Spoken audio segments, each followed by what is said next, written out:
Hello and welcome to day 10 of my 31 Days of Horror. I'm Joey Hollywood, and the movie I watched today was The Haunting. Now, it's been many years since I've seen this movie, and to be quite honest, I didn't really remember it all that well. And since it's considered to be the best ghost movie out there, I felt like I had to watch it for my 31 Days of Horror this year.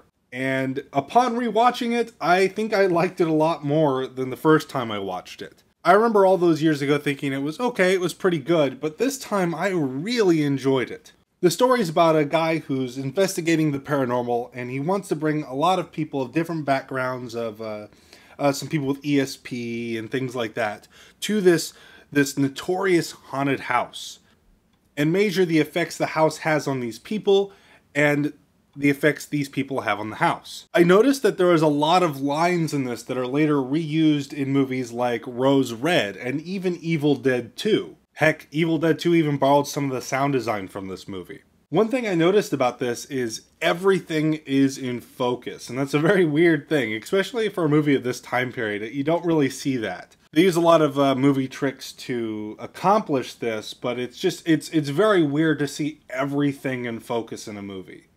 This movie's in a very thin widescreen. Not quite, how the West was one thin. It's not quite that CinemaScope thin, but it is a very thin widescreen. And I couldn't help but notice that even with everything in focus, they never felt like they were wasting space in every shot of the movie. It always felt like there was some sort of information being displayed on every aspect of the screen without feeling crowded. And as an amateur filmmaker, that is something I personally have struggled with when making my student films back in the day. So my jaw dropped when I noticed just how well they framed things together. And you don't even really see that in modern movies.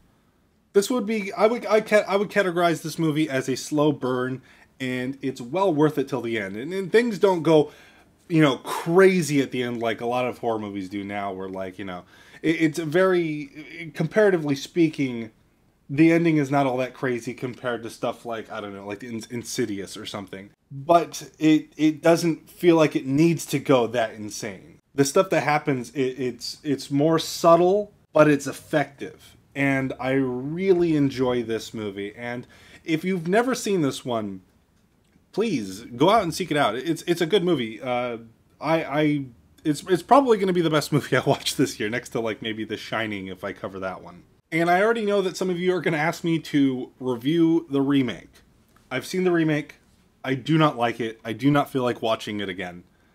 I've already told you that one of the greatest haunted house movies of all time is a really good movie. I don't need to tell you that one of the worst remakes of all time is a bad remake. So if you want to watch the remake, watch that on your own. I'm not going to cover it this month. Thank you for watching. I'm Joey Hollywood, and I'll see you tomorrow in day 11 of my 31 Days of Horror.